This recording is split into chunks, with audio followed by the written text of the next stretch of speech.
You know what time it is. Welcome to the Trinity Force Podcast. Ranhert, resident AP, plays mid and his styles are shady. Got a syndrome, can't nerf it. You can find him in the chat, type of worth it. Next Hornet, sucking ill hell. Thought it was going up, once again it fell. Never spent a single dime on LOL, and if you step into his jungle, expect a brawl.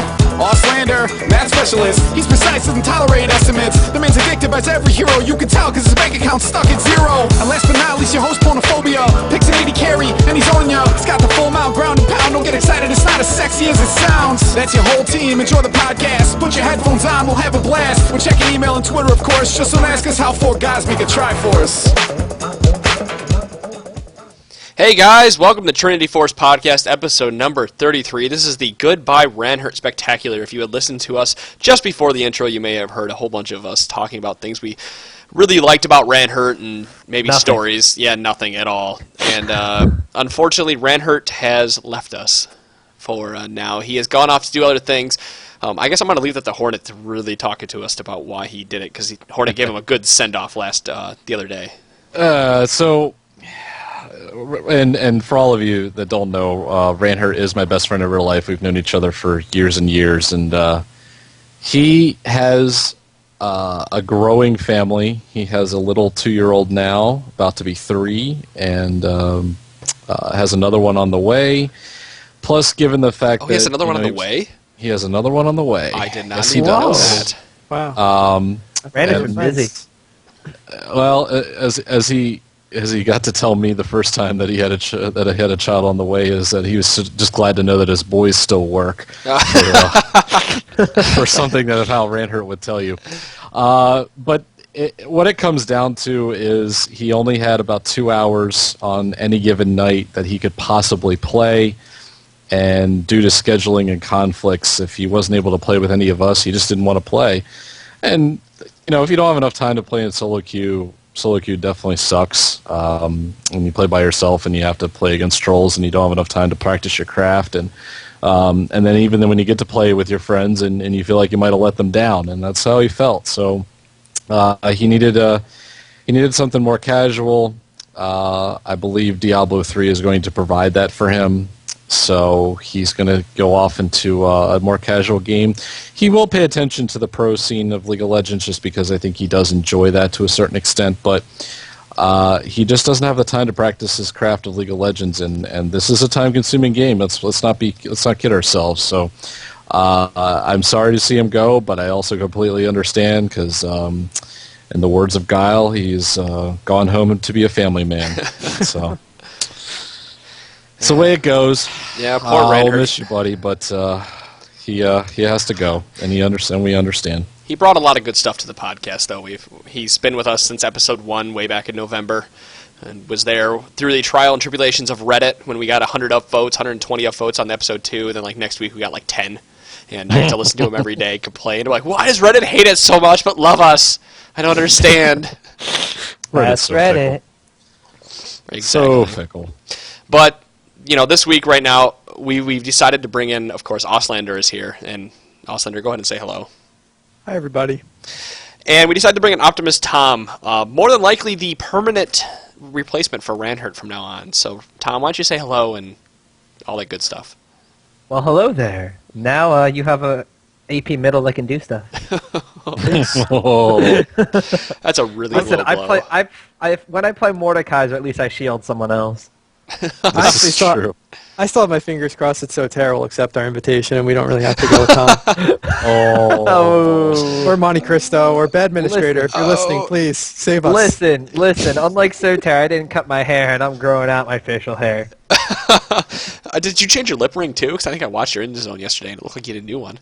Yeah, I did because I swallowed the other one. Oh, God. That's kind of awkward. That's nice. That must have been pleasant a couple days later. It definitely was. I still haven't seen it, so. Well, I don't think he's sifting through anything right now to try to find it either. Kiddies, if you're too young to handle not swallowing the ring, don't get a piercing. But Tom's a man. I'm a man. Tom can swallow his ring, put another one in, doesn't even care. Were you the kid that would swallow gum when you were younger, so it's probably still stewing in your intestines as well? Listen, when I hit 30, I'm going to have a lot more to look forward to than the second half of my life. There's probably going to be a wad of gum somewhere at that time. Tom's going to have one of those, like, he's going to drink coffee, because he's still be working at Starbucks, of course, at 30. He's going to have, like, this giant thing of coffee, and he's gotta go. I gotta go. Sweat pouring down his face. He's pushing both sides of the stall, and all it's going to come out is lip rings and bubble gum. Oh, man, it's like a piñata. Got Optimus Pinata over here. Welcome to the podcast. Yeah, welcome to Trinity Force. Oh, I'm so glad to be here. Oh, I'm so glad that we brought you on. Oh, God, what did we get ourselves into? And by the way, Badman, if you're listening, I think we need a new intro. No, we should just keep it. We should just call me Ranhert from now on. It'd be great. Hey, what rhymes with Optimus Tom? Good idea, Ranhert. Optimus Tom. Optimus Tom, resident jackass, swallows rings, and Optimus Dom. Let's leave the rhyming to someone. leave the rhymes to someone that can actually do it. Yes, exactly. You know, I learned something from Badman the other day on his Twitter. Someone had asked him, hey, I'm going to submit a song to the Song of the Summoned, I think the contest was. And he said, just write more lyrics than you have for the song and then pick out the best ones out of it. So I think I could do this. I'll just write like pages and pages of lyrics for each line. You'll write like 500 pages and get like maybe one verse.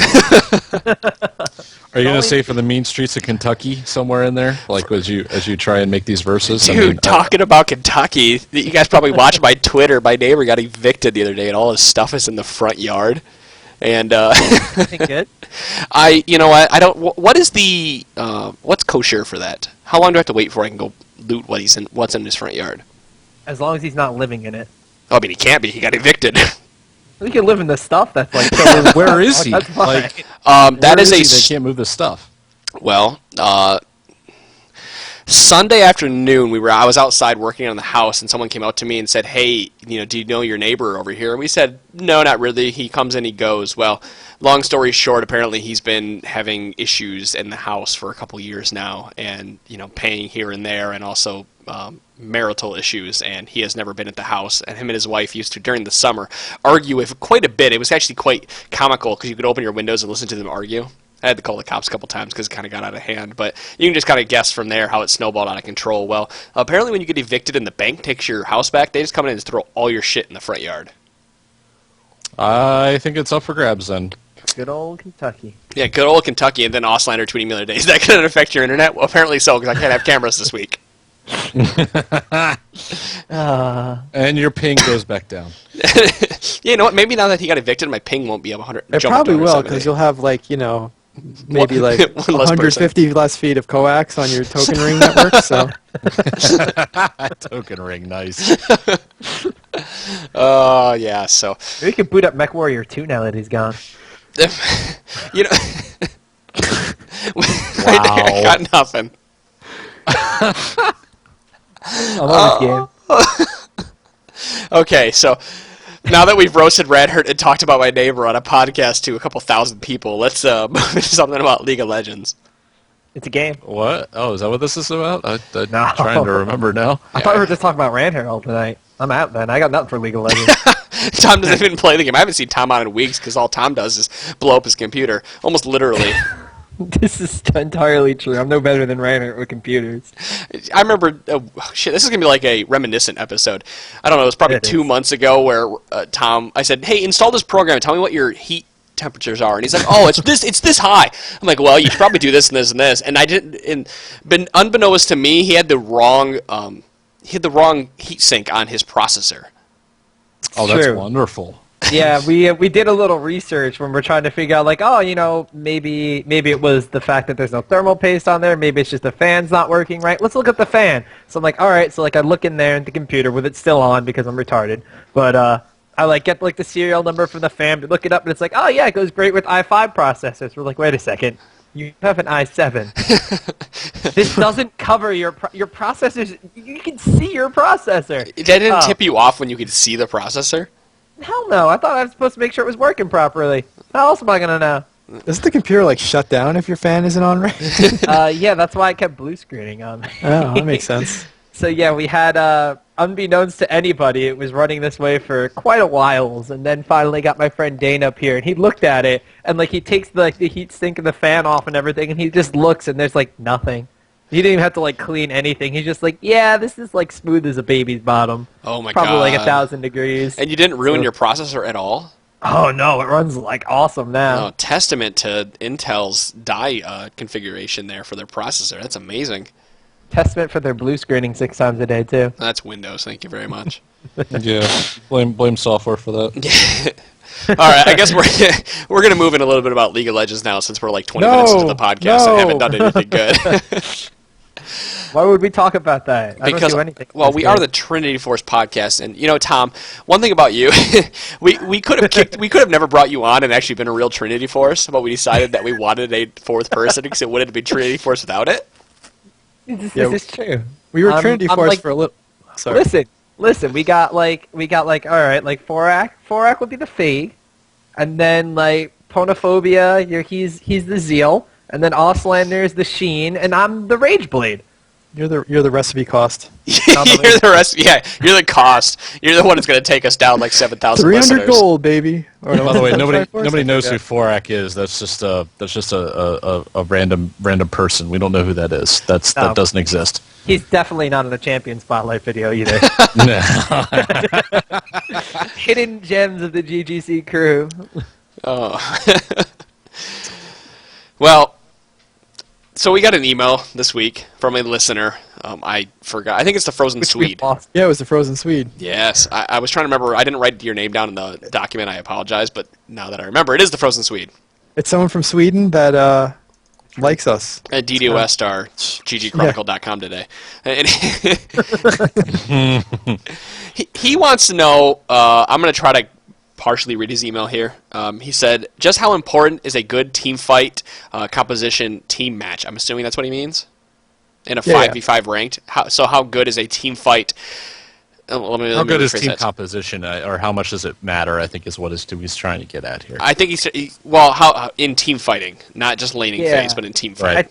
I think he's going like, how important is it, or like our team fight composition? So like fight, like like we have like AOE comps and stuff like that. So like, how important is a team geared towards giant 5v5 fights as opposed to people who would dominate a laning phase? Right, and he gave us the example. His team played Malphite in the top lane, Karthus in the mid, Skarner in the jungle, Blitz at support. He said he will switch that for Nunu, and Ezreal as the AD. And he said it's been working out very well for him, and it seems to be working out very well when he gets in the team fighting phase.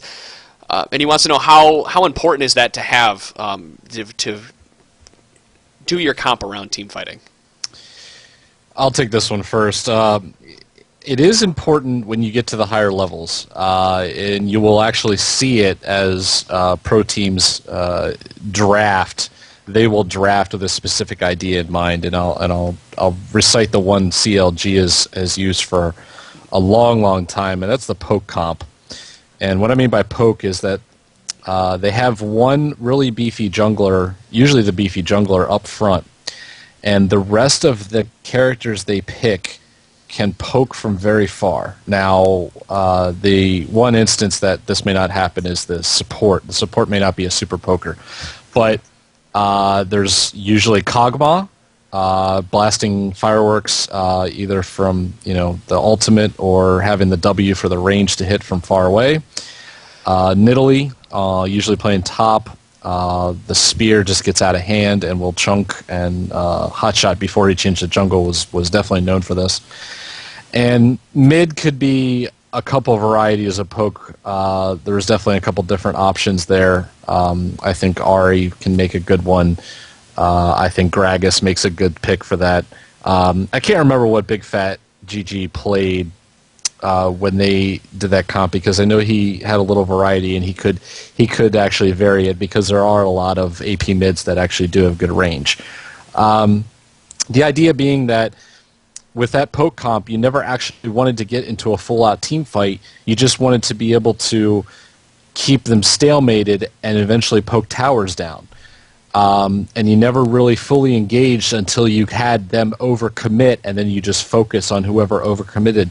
And it takes a complete teamwork to either break it, or for what CLG did was they just relied on the fact that that the opposing team could never time the initiation perfectly to get to all of them.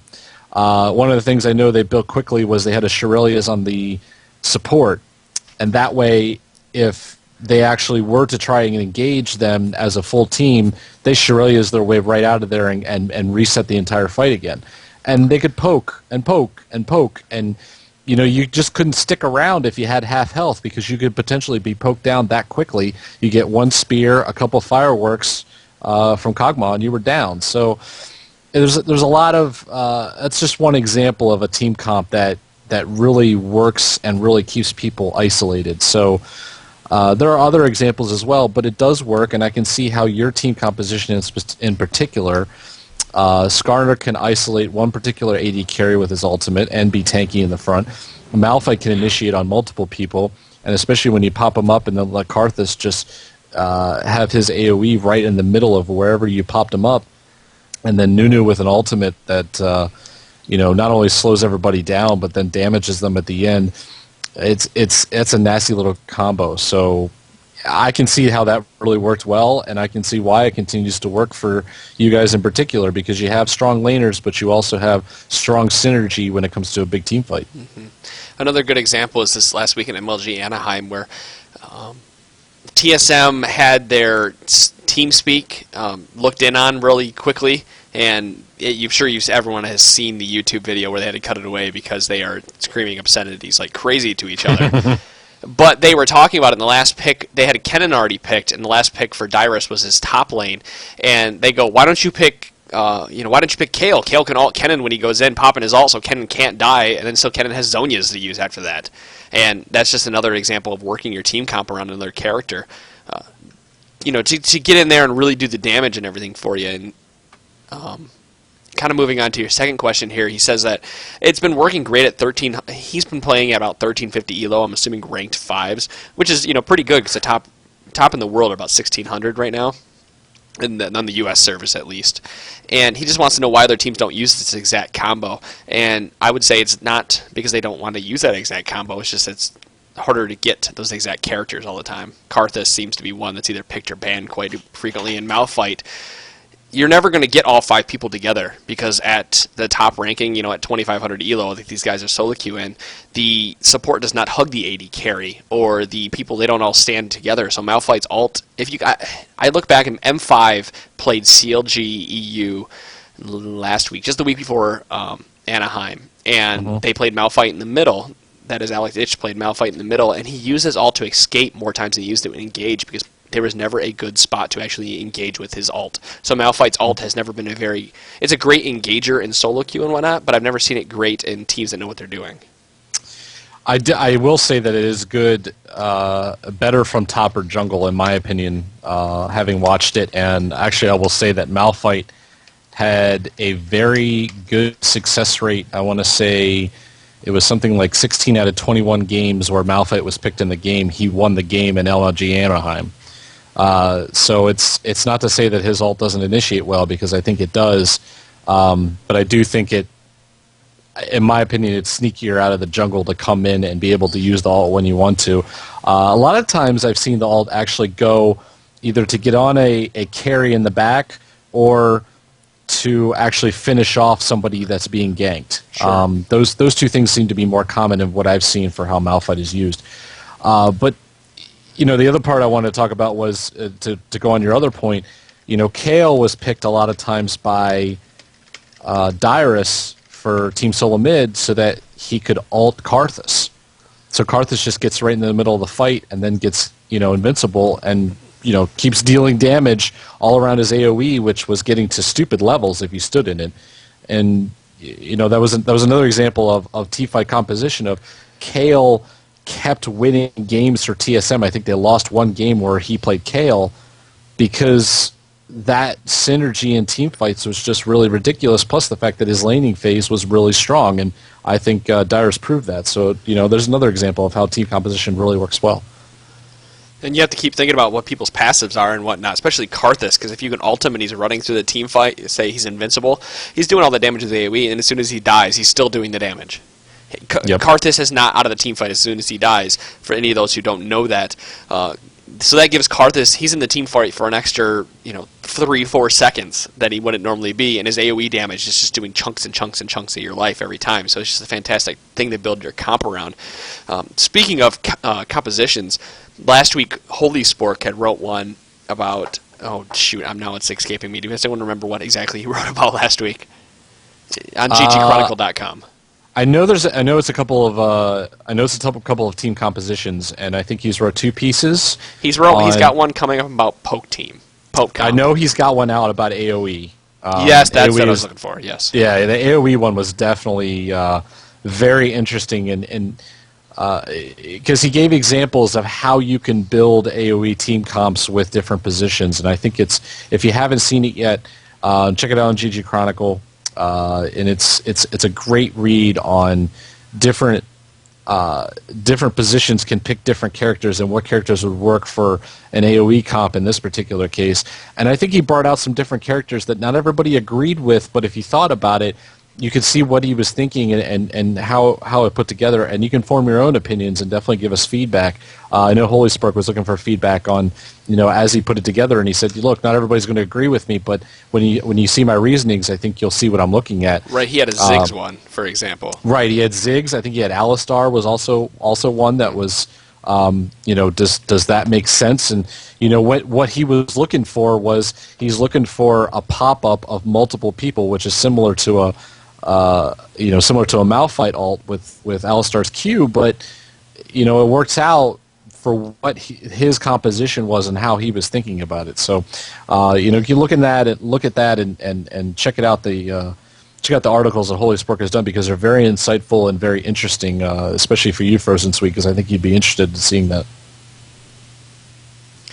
Tom or Auslander, have anything else to add to the conversation? Oh, I think you guys covered it. Yeah, I mean, there's been a lot of points hit.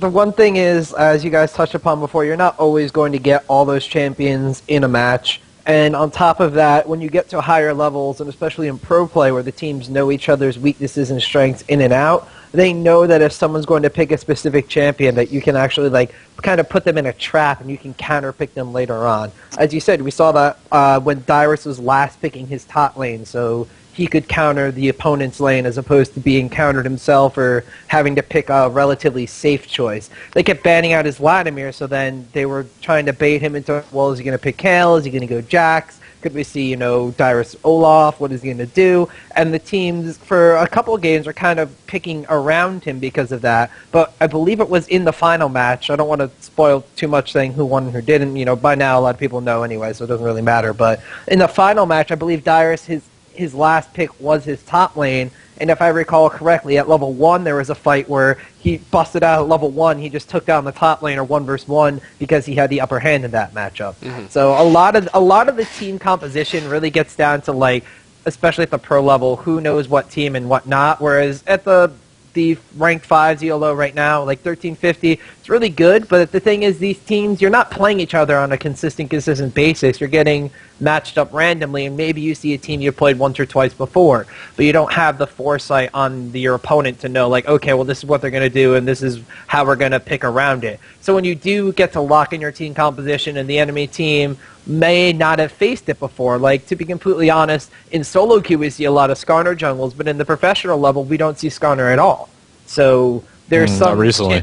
No, not at all. So we see a lot of people might not be able to know how to deal with the composition, even though they know what the champion does. Especially with Ezreal as an AD carry. A lot of people were shocked when in the finals of MLG that ggNA busted out Ezreal as an AD carry, and all of a sudden Double Lift went 14-1 with him, which was absurd.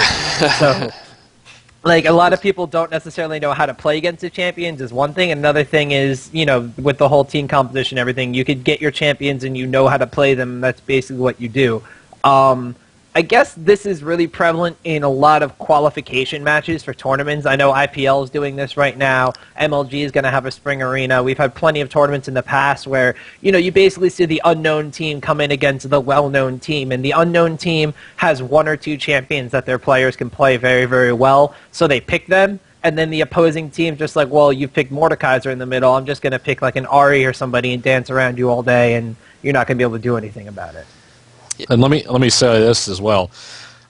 You talk about familiarity, and no teams are going to have that with you in ranked games for the most part, and that's true. But you should also have it if you think your team and you build your team thinking this team comp is what you want, have backup plans, because you only have a backup plan right now for your support. It looks like, you have champions that usually aren't banned out, but who's to say that the opposing team doesn't start picking those champions? I'm going to give you a great for instance. Malphite is going to be popular again. He was picked a lot in MLG. If you've been listening to the podcast, you've been hearing me talk about him and not want him to blow up. Well, he blew up. He's going to be picked. Kale's another one that I can say, it's not on your team, but he's going to be picked more often now than I think. And Karthus is another example. Karthus, Reginald played an awesome Karthus all weekend for MLG. It's another one that could be picked now, and you have some more popular champions. You need to have backups to what you think will work. If you do an AOE team comp, do you do a Vladimir Kennen matchup? Which is very popular for mid and top, because they can synergize together with Wodas and combine their damage into one particular spot. There's other backup plans that I think you guys are going to need to have in case this particular composition doesn't come together. Yeah, you should always have a backup plan no matter what, and you can't always go in.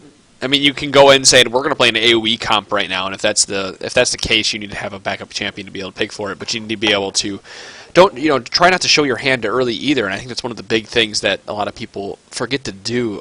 Protect the COG comps, for example. Don't pick COG first pick. I know a lot of times that we tell you, and if you listen to past podcasts, we've said pick your AD carry and your support first, because they're the hardest to counter in bottom lane, or at least have the least amount of counters compared to the other lanes. But if you're playing a protected COG comp, jungler support first before Kog'Maw, because you don't want to show your hand when it comes to that. And it comes with a lot of other things. Vladimir Kennen, don't first pick both of those, because then you've already shown, we're playing an AOE comp. So now people can try to work a sustain comp or something around it that will shut them down either in lane or shut them down in team fights.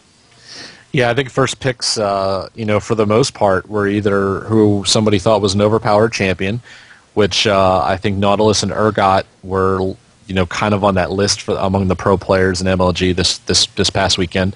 And Janna was a very popular first pick, especially from TSM, because they felt that Janna is versatile for whatever team they decide to pick with.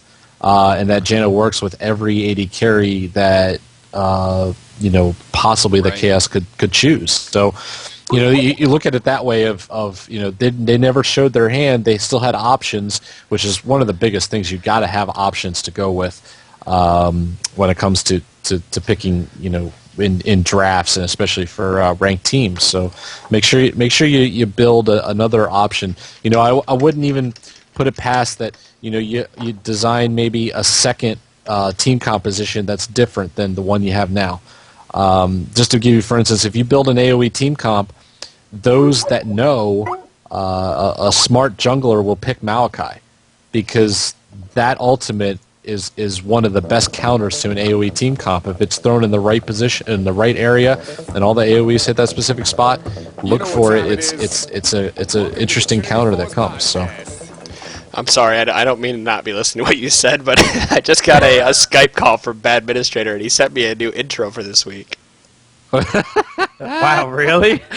And I have it right now, and I can totally play it for everybody. You might have guys have kind of heard it because I was starting to play it. I totally forgot I'm going live, but I really want to listen to it now. Wow.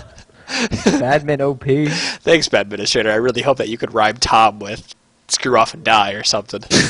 Probably. You probably I don't think that works. I was going to actually try to work in what you were just saying into MLG Anaheim, but before I did any of that, I wanted to say, if you haven't watched any of MLG Anaheim or you want to watch it, please turn off the podcast right now, because this is going to be a complete and total spoiler. Probably everything we're going to talk about from this point on will be a spoiler to who won this weekend and everything, so I'll give you a quick second to turn it off. I'm also going to mix in like Game of Thrones spoilers and stuff too, just so. No, you're not, you son of a bitch! Just kidding. I haven't even watched one episode of Game of Thrones. Well, I'll spoil books. I'll spoil stuff that hasn't even happened on TV yet. Yeah, he will. He will. I warn you now. He tries to spoil Breaking Bad season 4 for me all the time. No, I mean, it's, Walter White did. Walter White went. I never say it. Yeah, you never I mean, say it. it's aired like a year ago. I don't know what the hell you're waiting for. I'm waiting for Netflix. God damn it! I think that's well over spoiler alert Yeah, range. No That's way. I think once you're out like a week or two, that's out of spoiler Oh alert my range. god, I'd be so upset. I'm just waiting for Netflix to have it on. I can't see it Everybody yet. dies. All right, podcast over. No more MLG Anaheim. You ruined it. Sorry. So yeah, MLG Anaheim happened this last weekend. Yes, it did, and it was awesome. And it was Plus, awesome. ggChronicle had a lot of awesome coverage on it. Oh, dude, we have the best setup for live blogging on that. I don't think any other website that I've seen out there has this type of live blog set up. It's much like if you watch the MAC conference that happened this last weekend at WDCC. I think that's what it was, GBGC, whatever.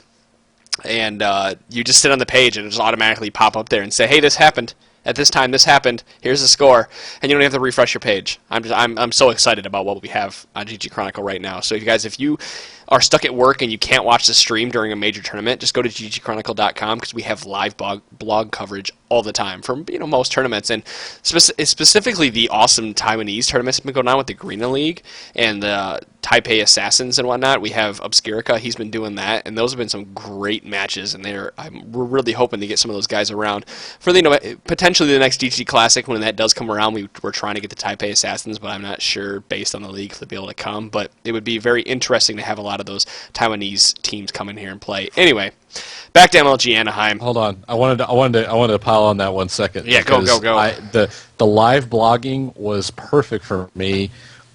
This past weekend was my wife's birthday. So you can imagine I'm out at dinner, we're out at friends, we're just shooting the shit, having fun, whatever, but I needed to know what was going on. I was too far invested, too far interested that I had to know, and so all I did was I just opened my phone, pulled up the live blog, checked it out, had a nice, concise little read that I could read pretty quickly on what was going on and where things were. Because let me tell you, TSM drew CLGEU in the third round, and I left after the game went 1-1, and Froggen had absolutely dominated with Kog'Maw, an AP mid, where he cleaned up a Baron fight with a quadra kill and just exploded from there and just absolutely destroyed TSM. And they were going to a third game, and I frickin' missed it, and I did not want to miss it, but we had reservations for dinner, so I had to miss it. Didn't have a choice. It was the feature was great. It was exactly what I needed. I couldn't watch it, but I could get the updates, and it worked out perfectly for me. So I didn't get to say that yet, but I wanted to put that in. What's that? Does it work well on your phone too? Yeah, it actually does. Now I actually do have to refresh it on my phone because I'll lock it, it'll be down, and then I have to, put the thing back in again. But I just refreshed the page and it was right there. So I couldn't have asked for anything better as far as keeping me up. Well, I guess I have something good for you to know. I don't know, maybe it'll work differently for the I'm assuming you have an iPod, right? Or I have an iPhone, yes. It might be different for the iPhone since the iPhone has to be locked, but the new website that I am working on actually has a very nice mobile browser. So anybody out there reading on their phone will make it look. The website is in a mobile view, so you'll be able to read articles very easily on your phone.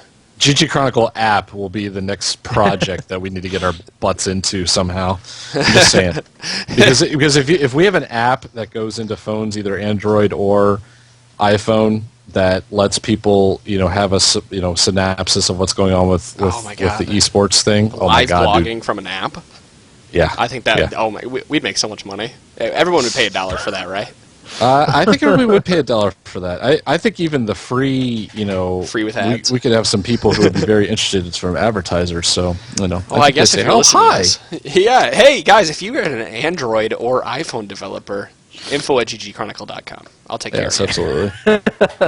We will take care of you for that if you want to help develop it. It would be flat amazing. And you know what you're talking. Yeah, you definitely need to be talking to either Monte Cristo or myself. So we will definitely take care of you. But, if you guys have watched MLG Anaheim, if you read it on the website, please let us know because we want to know how well that's working out for you. Now, speaking of MLG Anaheim, that was so hype this weekend.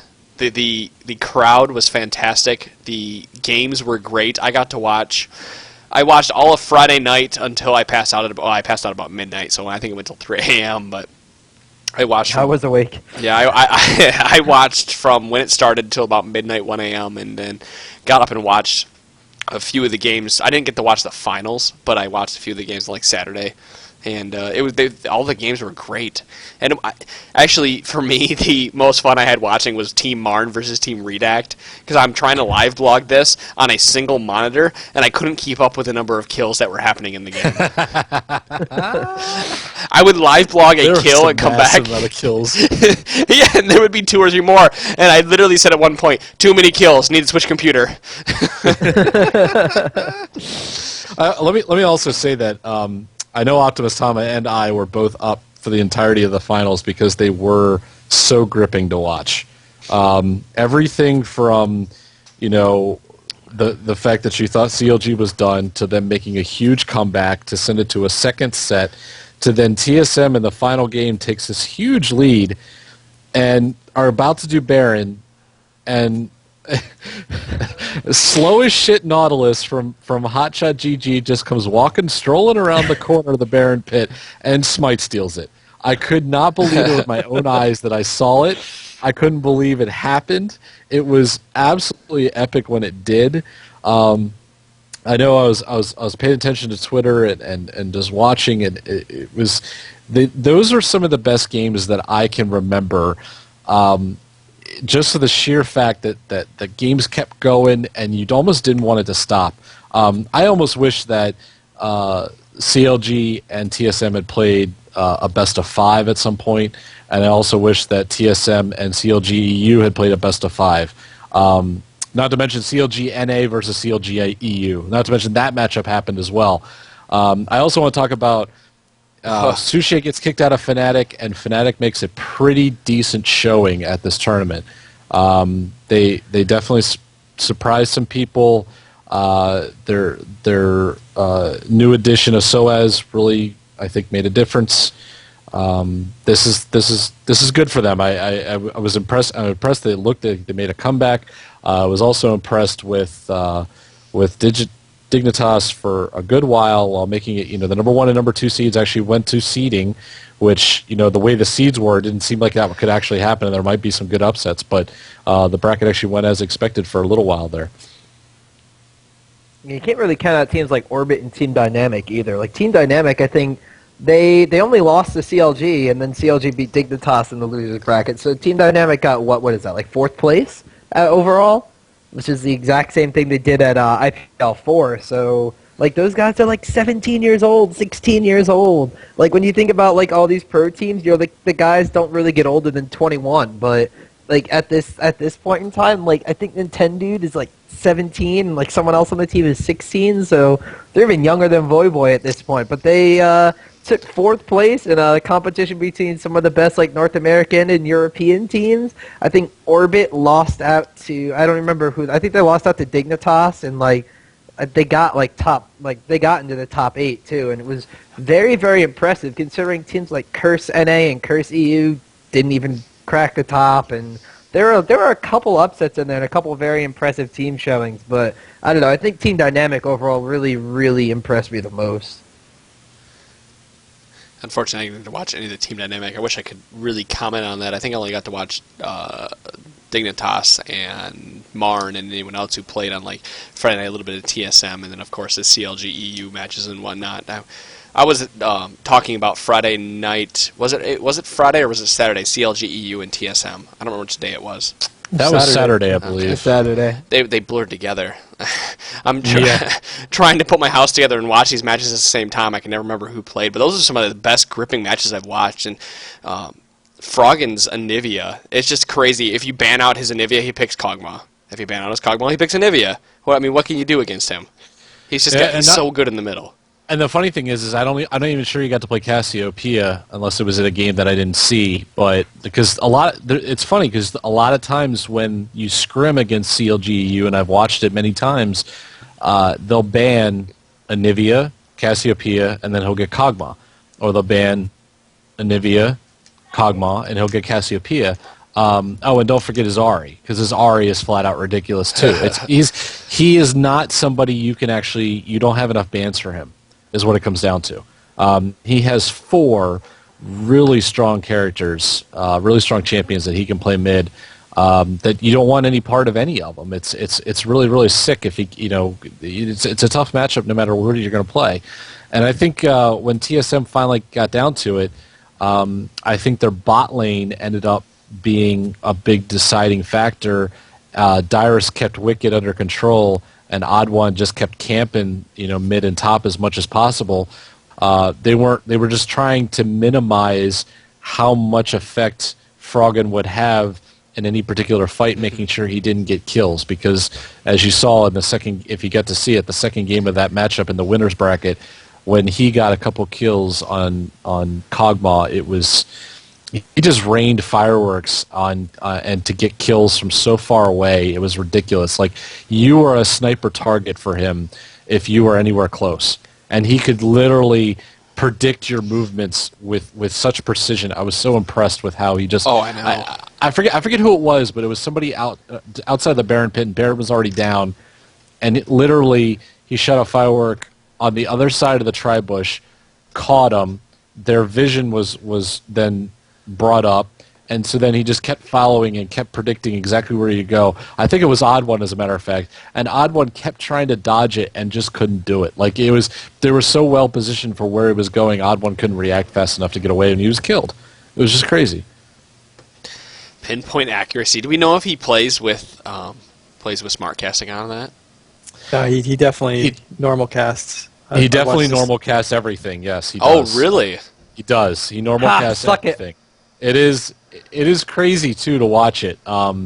If you get to watch his stream, the normal casting he does. I know there's one ability where he actually does smart cast. I think it's on Cassiopeia. Other than that, he definitely normal casts everything else, and it is sick good how good he is with it. And here comes Tom with his, you need to see rage indicators, StarCraft, action per minute.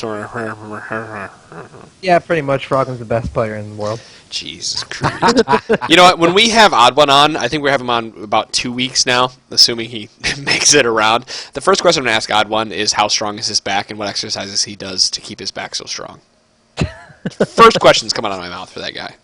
Yeah, I'm not gonna claim that he carried, because he did. Honestly, his Nocturne did a fantastic job this weekend. His Nocturne did do a really good job, and actually, he was a very, very good utility player overall. Like, he made differences in so many ways for his team, and honestly, they all got together and really made Chaos look great. Because they set up Chaos and he blew people away.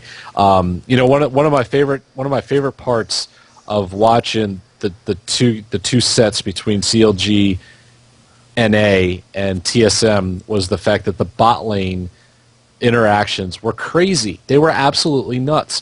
You saw some of the craziest best plays of finishing off opponents where they think that one side thought they had the upper hand. I still remember, I think it was Double Lift, who came back from having less than half life to getting a double kill in what looked like an absolutely crazy setup. And I can't remember exactly how it happened. I'd have to go back and look at it. But he came back, like he was getting chased back into his tower. It looked like they were going to get him, and then he flips everything back around and gets a double kill.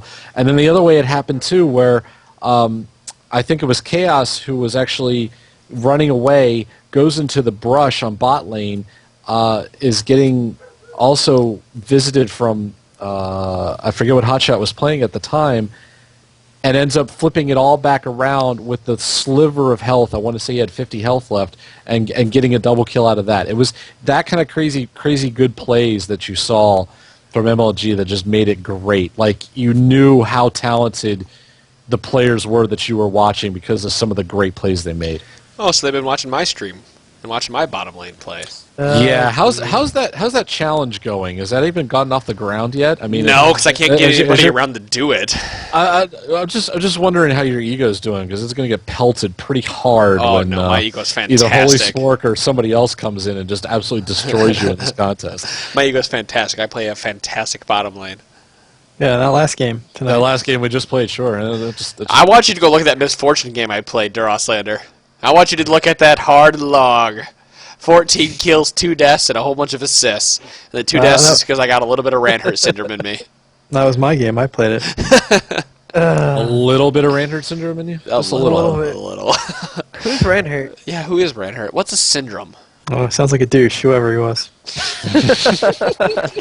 So does this mean Ranhert syndrome is full and dead? No. Ranhert syndrome is alive and well as long as you're on the other side of the tower. Then it's dead. I see what you did there.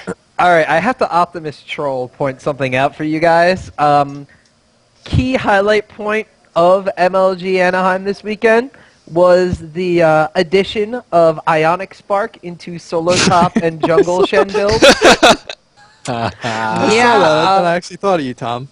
What we're going to see is we're going to see a rise of Shen. Like, Shen's already played a lot in the top lane, but he's a pretty strong jungler because of his ultimate. So what we're going to see is we're going to see Shen teleport from across the map to save his ranged carry, and then, like the mighty Thor himself, he gets nothing but lightnings, and he's going to run in front and taunt them. It's going to be great. He's going to throw Vorpal Blades, and somehow it's going to proc the Ionic Spark. It's going to be fantastic. I am so glad that item saw a little less play than Wit's End. Oh my god. Tom, this is why I don't play games with you. Listen, at least only Shen was getting the Ionic Spark. Actually, it's very interesting because the recurve bow itself saw a very, very high rise in buyability or play this weekend, including Odd One going for a Wriggles Lantern Wit's End on his Nocturne build, which I found very interesting. Really? That attack speed, yo. Get those procs faster on Nocturne. Clear your jungle quicker. What happened is they were still playing on the older patch, so they don't have Draven, they don't have the whole rework with Nocturne and his passive ability, so his passive's still pretty broken at early levels. I thought they had... Shoot. They were playing on the Darius patch. But Draven's out, yo. The Draven patch is the one they just recently implemented Nocturne and everybody else's changes into. So they weren't playing on that patch. So the Wit's End on Nocturne actually did give him a little bit more lifesteal ability because of his passive proccing faster. But I also thought it was interesting because it allowed him to do magic damage, which when you're building against a Nocturne and you have... It was very weird because when he did it, like, he had Kale on his team and he had Karthus on his team. So even though Kale's doing hybrid damage, she does add magic damage with her E. Karthus is dealing magic damage because she's Karthus. And then the enemy team would have been able to build like magic resistance, but he went for the Wit's End anyway. And what it did do is it let him go in against middle lanes and let him survive a little bit longer against the magic damage that was being dealt out against him. But it was really weird because he was able to build kind of tanky and utility out of that, but still deal damage. And it was a lot more effective than picking a Shyvana, who we normally see a build like this go to out of the jungle, because he could literally just instantly dive on top of the ranged carry with that ultimate. He could spell shield on top of having the magic resistance from the Wit's End. It was really interesting because it kind of felt like that even when he was on Nocturne and dealing damage, he was still building himself as a utility jungler like a Nautilus would be, even though, he wasn't doing as much crowd control and everything. He was providing like that extra oomph for his team that, even though he was like leading in kills when he was playing Nocturne, it was still a build centered around his team, which I found very, very impressive. By the way, every time I saw Odd One play Nautilus, I don't think I saw him miss a hook. And I know the caster the casters at the time had pointed this out, but you watched it. I think he might have missed one hook in the entire time I watched him play Nautilus, and it was absolutely fantastic, his play. If he needed to get somebody, he got them. It was like he knew the exact range, the exact throw spot, exact prediction of where they were going. It was sick. It was a sick thing to watch, just how proficient he was in making sure that, almost like a scorpion, get over here, and just would finish somebody off. It was absolutely crazy good to watch. Well, I guess we'll have to ask Odd One. What is how he places his hooks so well? Oh, yes, he does. I would definitely ask him that question. Yeah, what kind of practice do you do? Do you set up a target in the backyard and throw knives at it every night? It's probably chaos. It probably says, "Hey, chaos, try to run away from me." Chaos. Say chaos, please. Yes, chaos. Chowix. Chowix. Jesus Christ. The next time that I'm actually worried about pronouncing somebody's name right, I'm going to actually punch Auslander in the face, I think. Sonya. Yeah. Yeah, Melky. exactly. Liu Kang. Johnny Cage. Johnny Cage. Oh yeah, there was this Mortal Kombat tournament going on over there as well. One of my friends was watching it. He said the League of Legends crowd was so loud that he couldn't hear the commentators. Yeah. Yeah, that's probably right. How many entries did they actually get for that? Because none of the fighting community that we all talk about is even cares about that. So that's kind of interesting to me. They got a lot of random people that were just like, "Oh man, I could win like X $1,000. Let me try," and then they got their asses handed to them by like VVV, whatever his name is. Yeah. Oh, of course. I actually heard there was some awesome hype. There was a Road to Evo match this weekend, and straying from League of Legends, where oh my God, it's Andre lost to Unknown, and the bouncers had to come up on stage and push them apart from each other because it was almost a fist fight. Yeah, it was lots of drama. I was actually paying attention to that on Twitter while, physically like being all giddy as a schoolgirl, chanting TSM on TeamSpeak and stuff like that. It was fun. Oh my God. Good old fighting game community. They're always so hype and so crazy. I just hope League of Legends doesn't get like that. People fist fighting in the audience as TSM gets a first blood. Oh man, it'd be fantastic. But like first blood at the same time that like that one nerd cracks the other one across the face bleeding. Oh man, that'd be great. Well, I can already tell we're all a little bit now at the end of this podcast. So I'm like fired up, ready to go. Come no, on, guys. I can hear it in your voice as well. That's something else. I just want to say this, that we had been talking about everything going on, but I want to give a shout out to Monte Cristo because he got screwed today in that ggChronicle got hit by a DDoS earlier. Nothing we could do about it, and he had just posted a very good article about Hotshot GG and how CLG and Hotshot GG has really supported LOL and esports in general. And it looks like he has recovered quite nicely because he is up to 300. It looks like 284 votes on Reddit in the League of Legends, and he's up to number 6 currently. I think it turned out just fine. So I hope so. I hope I'm very glad because he did write a really nice piece. I think it really centers about how some people really are focused on helping the esports scene and League of Legends in general, and I think George Hotshot GG is really a big part of it. So shout out to Monte Cristo for a well-written piece that I think really expresses how a lot of us in the community have felt and how the changes have really made, looked really good for Hotshot GG and done really well for the community in general. So was this the same article about him paying for MTWNA to come out to the pizza place or whatever it was? I believe he added that in there. Okay. That is in the article, but Thanks that to the was DDoS, I did not get to read it yet. Yeah, that was actually a Reddit thing where somebody actually captured the screenshot of it because they were having a fan meetup. I think this was last night. Oh yeah, it was at a LAN cafe, and that place looks awesome, by the way. Yeah, really. Like, where are those on the East Coast? I'm just curious. Nowhere. There's 3 in California, and I think there was 1 in Texas, and that's it. Is that like the new version of arcades now? Like, really, arcades really are dead so. so now we have. Auslander doesn't hope so. Auslander hold can on. tell us. No, Auslander can tell us Hold on. stories about when he was a youngster. Arcades are not dead. 8 on the Break is still very much alive on the East Coast. One arcade. Out of 50 One. states. No, in no, no, one there's- city. I'll tell you 100 That's that the died. only one in Jersey. There's like 60 in New York City. Austin, why don't you tell us a story 60? about your girlfriend that you had at one time where she almost dumped you because you're playing Street Fighter 2. All right. Well, yeah, I was in like, I forget what grade I was in. I think I was in ninth or 10th College. grade, and no, I wasn't. Yeah, I wasn't that old. And this is back like nursing home. this is like pre-internet, so dating myself. Anyway, so I was like a big Street Fighter player. I played. I guess at that point I was playing Hyper Fighting. Oh no, yeah, it was Hyper Fighting.